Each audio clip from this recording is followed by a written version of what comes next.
Sometimes to his benefit, but often to his detriment, Asher doesn't hide. I've lived in his hometown, I've met his lifelong friends, family, and neighbors, and it may sound unbelievable, and it's up to you whether you want to believe it or not, but from experience, he's always been some form of what you see today, with no obscurities. And that's why the dysfunction continues to multiply. Everyone is relating to a phantom mask that they believe exists, instead of the reality that is right in front of them. The containers don't keep cracking under the weight of Asher's deranged force of will, but because people are relating to something that's just simply not there. They act on assumptions and then they suffer the consequences of their own invention. It's a cycle that by design feeds itself. What I'm describing, however, is not new to us. But what I've been uniquely appalled at now is how unwilling people are to believe him the first time, even though they all admit it's exactly what they should do. Instead, they cling to the mask idea because it validates their worldviews and it comforts their biases. It may be possible that someone's inability to believe such an honest portrayal may have some direct relation with how much they themselves may mask, since a good amount of the assumption going around seems to follow the reasoning that that's not how people work. And because it's not how the questioner in question works, they generalize that condition to the entirety of the human experience. Anyways, let's move on to the second step, the disqualification of direct speech. That's the point at which words stop being heard as words. What do I mean by this? Well, when Asher speaks, his language is treated as a clue to be decoded, as a symptom. The act of speaking is instead transformed into proof of something else, something hidden. Volatility, compulsion, illness. You take your pick. So a desire for precision can be portrayed as obsession.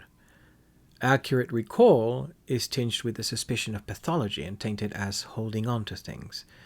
And if he's consistent, then he must be hyperfixated. You see how the very attributes that make him reliable in one sense are flipped into proof of unreliability in another. What would normally be strengths like attention to detail, clarity, honesty are treated as signals of some level of instability. This is how erasure accelerates. Once you declare someone's words are unreliable, someone else steps into the vacuum. Like I said in my previous video, that is the interpreter. The interpreter doesn't need evidence at this point, only the authority to say what he really means is. And so, every perceived contradiction, every spiral and act of blunt sincerity becomes theirs to explain. It's a stripping of authorship that eventually leaves the person as inconsequential. Their present isn't needed anymore because their fictitious counterpart is now planted firmly in his place. Contrary to what many people believe, Asher is very aware of himself. Regarding this, he has said to me, "It's like I don't even need to exist, like I don't even need to be there anymore." And that's a sentiment that is profoundly disturbing to someone with a borderline personality disorder who was given reason to believe they were in a close friendship for 5 years. I mean, talk about abandonment. What happens afterwards, though, in this type of situation, and in this one in particular, is even more disquieting.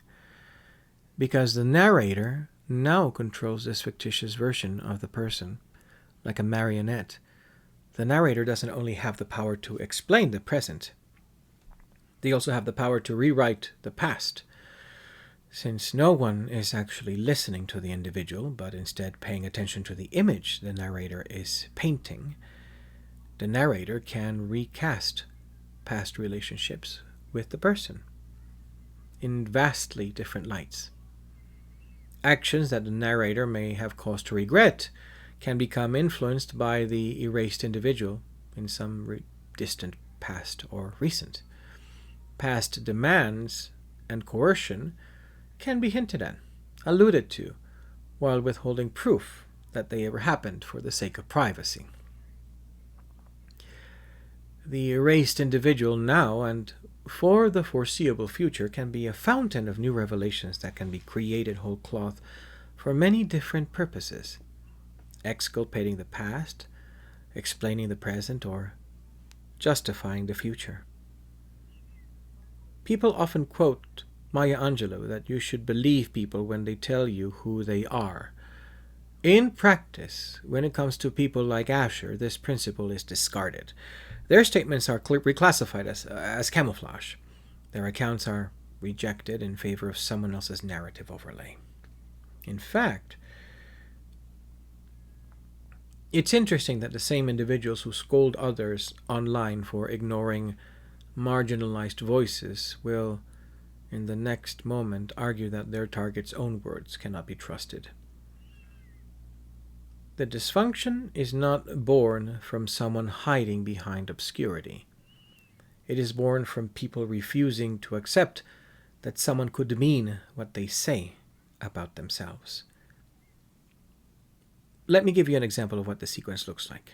So, person A says X. Listeners decide that X is a mask. The interpreter steps in and declares that X actually means Y. The audience believes Y and dismisses X. A comes back again and says, no, X is X. At this point, the audience grows hostile at the insistence. If A persists, and most people in these situations will persist when there is a matter of truth and falsehood involved, the audience may brandish mental health stigma by pointing out he is being obsessive or deranged, or dismiss the complaints altogether. As you can see, this is a system that sustains itself.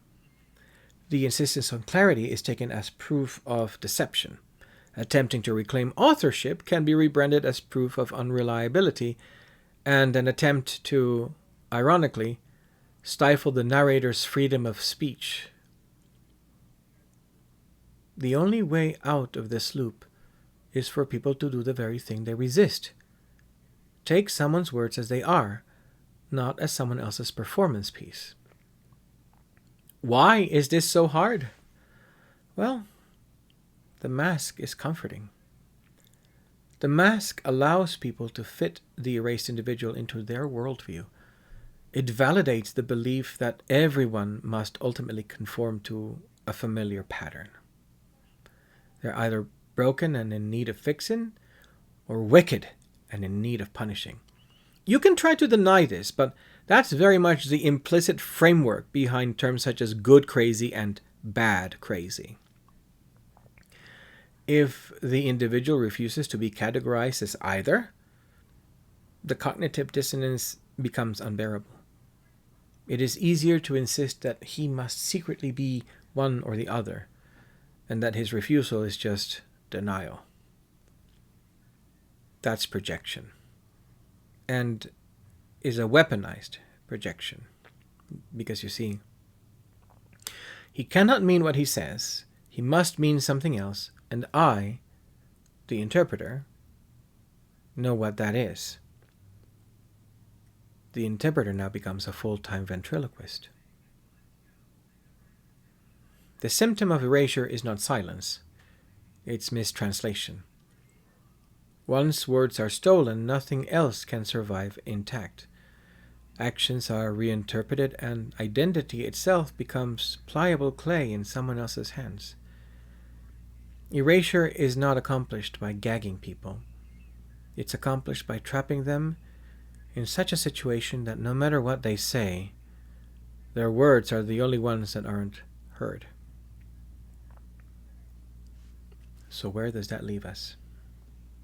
The same triad as before: witness, weigh, judge. Asher does not hide. He never has. The phantom mask is what others bring to him, not what he wears. And until that is recognized, the cycle will repeat. Words dismissed, masks imposed, stories stolen, not just with Asher, but whomever is next. That is the second step of the awful truth. The question that follows is simple, and far more uncomfortable than most will want to admit. If his words are not permitted to mean what they say, then whose words are? And is that subject to change? And who decides that? I'll see you tomorrow.